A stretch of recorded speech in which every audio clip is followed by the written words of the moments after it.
Hey guys, welcome back to my channel. I'm in my balcony and I thought today I'm going to paint here because the weather is so nice as you can see, and it's very breezy and very cool outside. So I thought I'll paint here just for a little changeover. So let's get started. Wonder what I'm painting today? Hmm, I'm painting an aesthetic version of Singapore. So I'm using very beautiful colors to paint Singapore. As you can see, Singapore is famous for its resort. The building that you see here is a resort. It is the Marina Bay Sands Resort Complex, which includes a high-end luxury hotel and a mall and whatnot. Let's first look into the painting. I am using pink and purple shades just because I wanted it to be a little subtle and also cute in a way. What I've done for the background is I have painted light pink in the bottom and purple upwards, and I'm trying to blend both the colors in the middle below the boat kind of shape that is on the building. That is actually a resort. That ship is actually called the Sky Park's viewing deck, and the infinity pool is also found in the ship. That is the top on the hotel. Since our sky is pink and purple, I want to make the water in the same shades as well. So I'm starting off with purple and I'm blending different shades of purple along with white.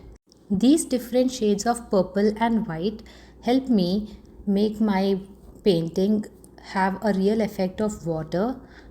The simple trick here is, since the sky is half purple and it blends to pink, I want to go upwards from the bottom of the water from purple until pink. So now I'm using pink to blend the water, and for the waves, I have twisted and turned my brush accordingly so that the waves come out as expected.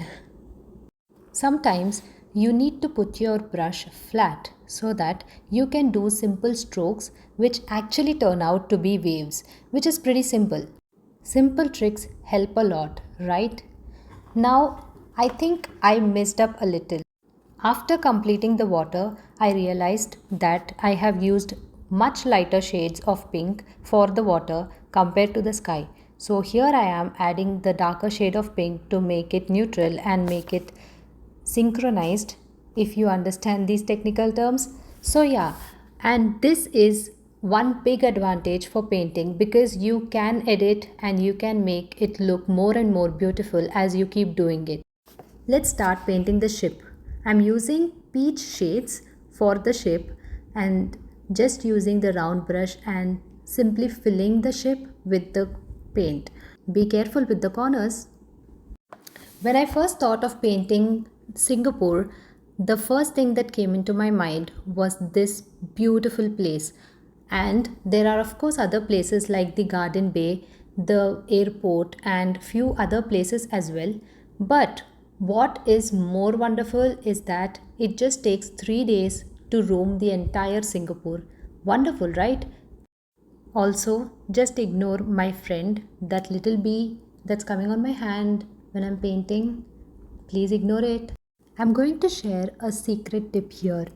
While painting buildings, for most of the paintings, you just need to fill colors in the building according to the sun rays. That's it. This is pretty simple, right?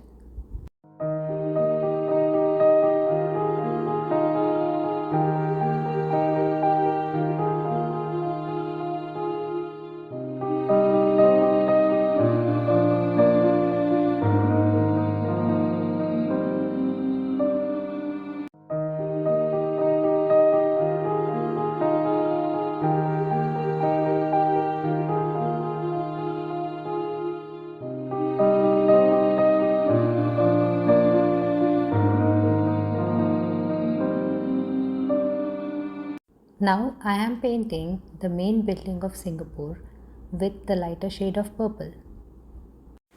But I find something missing here. I find the building looks pale and light. It seems like a mistake. I want to correct it. So I'm painting the darker shade of purple to correct it and look bright enough as a building.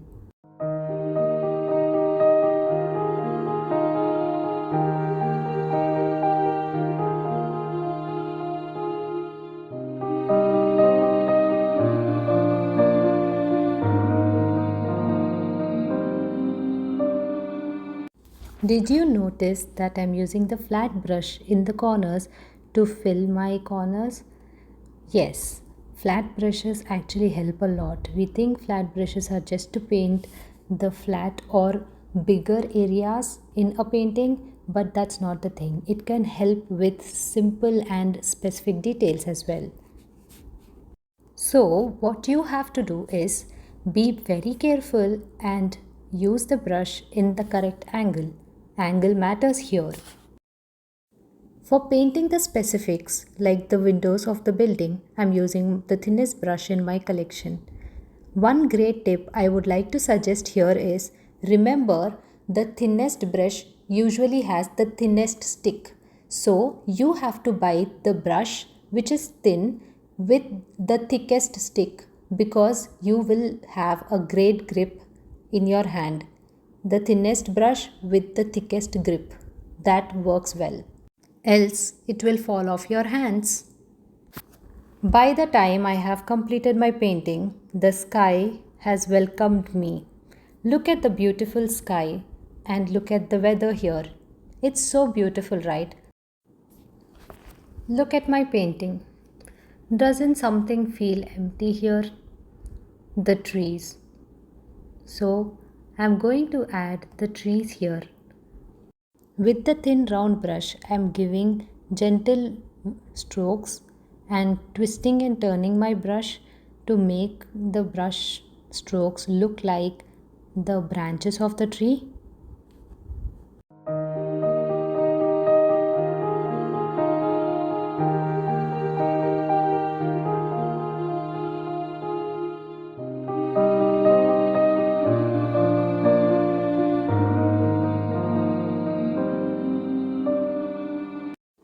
So here I am going to reveal the final look of my painting. Please let me know in the comment section if it turned out well or you want me to do something interesting. I can do that as well. Let's meet next time. Goodbye and have a great day.